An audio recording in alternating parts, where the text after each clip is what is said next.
Hi dear friends, Dmitry the tutor is with you now.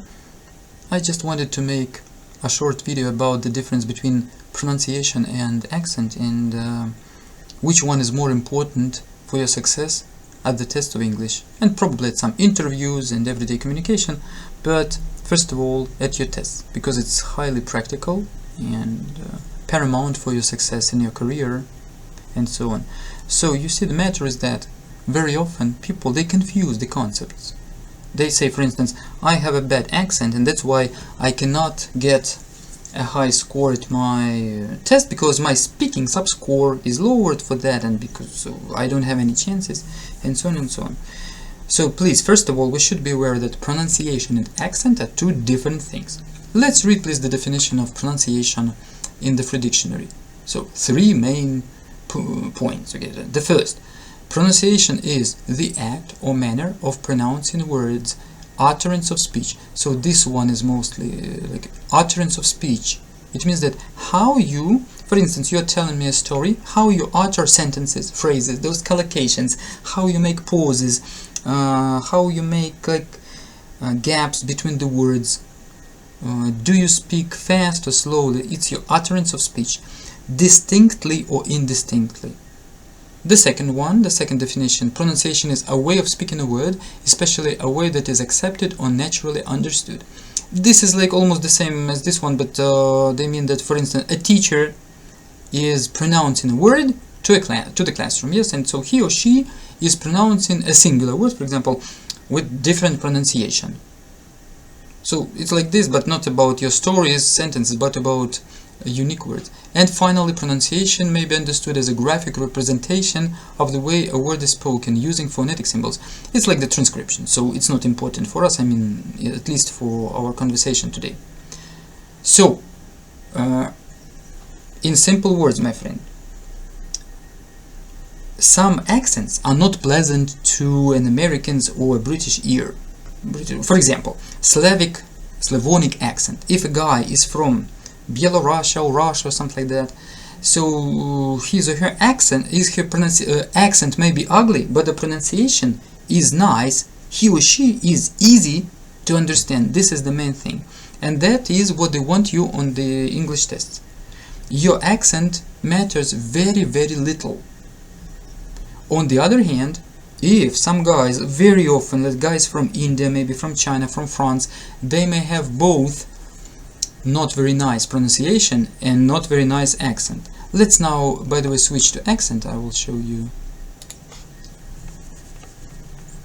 what accent is. Okay, there are a lot of, but the one that interests us today is like here. Okay, the accent is a characteristic pronunciation mentioned before, especially one determined by the regional or social background of the speaker, especially regional, especially.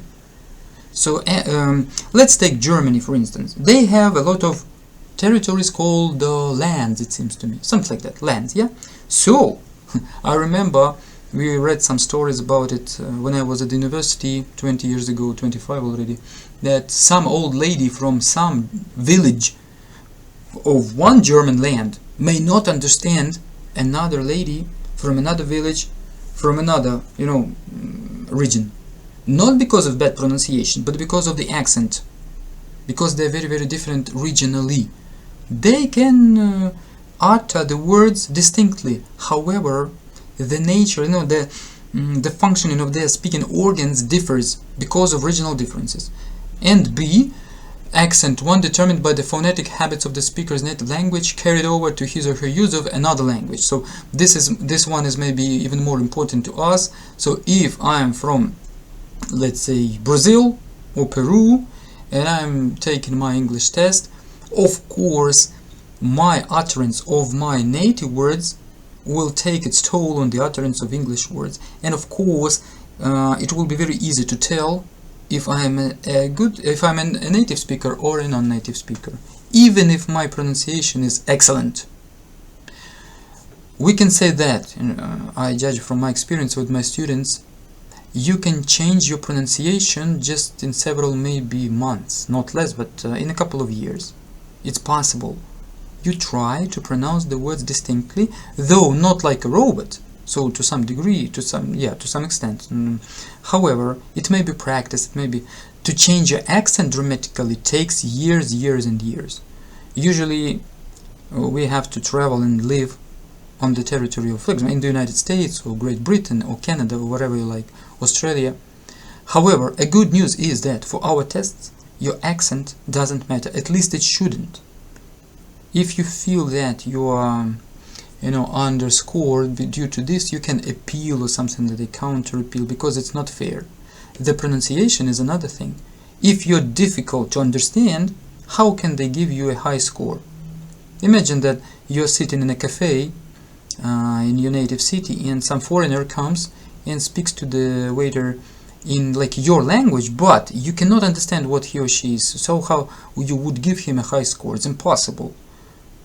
Though he may have a normal accent, but he speaks indistinctly. Okay, my friends, I hope the difference between pronunciation and accent is understood by us now. Care about your pronunciation, first of all.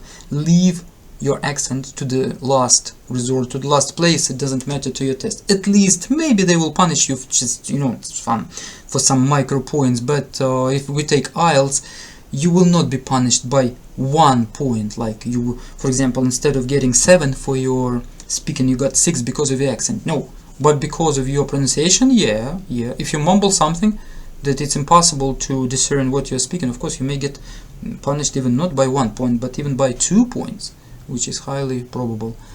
Okay, my friends, if you need urgent assistance in your Duolingo IELTS TOEFL preparation, please write to me, to my email or other contact details, which I put in the description to this video. I will be there to help. I'm a highly effective tutor. Okay, I love you and wish you success, and see you in our next lesson.